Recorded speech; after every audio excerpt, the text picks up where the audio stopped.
Hello friends, நம்ம சண்முகபாண்டியன் அவர்கள் நடித்த படைத்தலைவன், அதாவது ஏஐ தொழில்நுட்பம் மூலிமா விஜயகாந்த் அவர்களுடன் இணைந்து சண்முகபாண்டியன் அவர்கள் நடித்த படைத்தலைவன் அப்படின்னு கண்டிப்பாக சொல்லலாம்.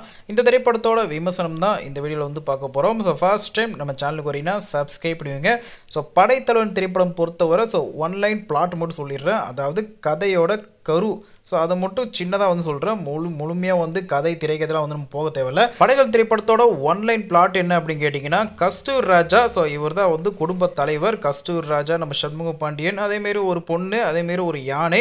ஸோ நல்ல ஒரு குடும்பம், நல்ல ஒரு சூப்பரான ஒரு குடும்ப பாடலாம் வந்து இருக்கும். நீங்கள் கேட்டிங்கன்னா தெரியும் படம் பார்த்ததுக்கு பிறகு. ஸோ இந்த திரைப்படத்தில் கஸ்தூர் ராஜா அவர்கள் வந்து கடன் வந்து வாங்கியிருப்பார். கடனை கட்ட முடியாமல் இவங்களோட குடும்பம் வந்து திணறிட்டு இருக்கும்.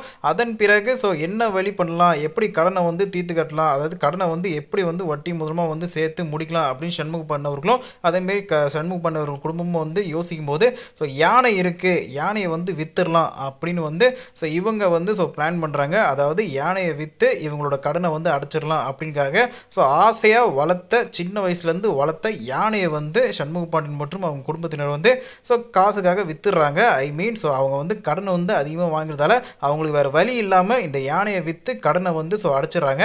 அதன் பிறகு அந்த யானைக்கும் ஒடிசால தான் வந்து ஹீரோயின் இருக்காங்க, அதாவது யாமினி சந்தர் அவர்கள். யாமினி சந்தர் அப்பாவை வந்து முனிஷ்காந்த் வந்து இருக்காங்க. இந்த ட்ரெயிலர் நீங்கள் பார்க்கும்போது தெரியும். ஏன்னா இது ஸ்பாயிலர் சொல்கிறானே வந்து நினச்சிக்காதீங்க. ஏன்னா ட்ரெயிலர்லேயே இந்த வந்து வசனம் வரும். நீங்கள் கனவுல கண்ட யானையை நான் நிஜத்தில் பார்த்தேன் அப்படின்னு ஹீரோயின் வந்து அவங்க அப்பாவான முனிஷ்காந்த் அவர்கள்ட்ட வந்து சொல்லுவாங்க. இவங்க இருக்கிறது வந்து கோயம்புத்தூர் சைடு பொள்ளாச்சி. அவங்க வந்து ஒடிசால ஒரு மலைவாழ் மக்களாக வந்து இருப்பாங்க ஹீரோயின்.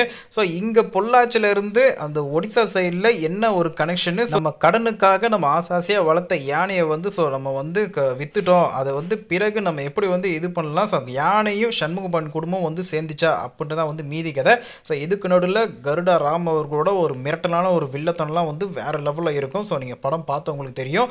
நிறைய வந்து பிரச்சனைகளாக வந்து நம்ம சண்முகபாண்டியன் அவர்கள் வந்து சந்திப்பார். யானை விற்றதுக்கு பிறகு தேடி தேடி வந்து போவார். கடைசி ஒரு கட்டத்துக்கு அப்புறம் யானை சேர்ந்துச்சா இல்லையா அப்படின்ற வந்து மீதி கதை. இதுக்கு நடுவில் வந்து ஒரு மிகச்சிறப்பான ஒரு மிக தரமான ஒரு சம்பவம் வந்து நடக்கும். அதுதான் நம்ம ஏஐ தொழில்நுட்பம் மூலிமா வந்து கேப்டன் விஜயகாந்த் அவர்கள், நம்ம ஏற்கனவே படம் ரிலீஸ் ஆனதுக்கு முன்னாடியே 1 மாதம் 2 மாதம் முன்னாடி நம்ம சொல்லியிருக்கோம். ரமணா கதாபாத்திரத்தில் வந்து கேப்டன் விஜயகாந்த் அவர்கள் படைத்தலைவன் திரைப்படத்தில் ஏஐ தொழில்நுட்பம் மூலிமா வந்து வருவார் அப்படின்னு சொல்லியிருந்தோம் பார்த்தீங்களா. அதே ரமணா கதாபாத்திரத்தில் ப்ரொஃபஸர் ரமணா அப்படின்ற ஒரு கதாபாத்திரத்தில் நம்ம கேப்டன் விஜயகாந்த் அவர்கள் வந்து ஏஐ மூலிமா வந்து வராரு.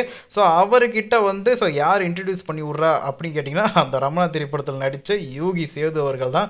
யூகி சேது அவர்கள் வந்து ரமணா விஜயகாந்த் அவர்களை பற்றி சண்முகபாண்டியன் அவர்கள்ட்ட பேசும்போது வேற லெவலில் ஒரு கூஸ் பம்ப்ஸ், ஒரு சூப்பரான பிஜிஎம்ஸ்லாம் வந்து தெரிக்க விட்டுருப்பார் நம்ம இசை ஞானி இளையராஜா அவர்கள்.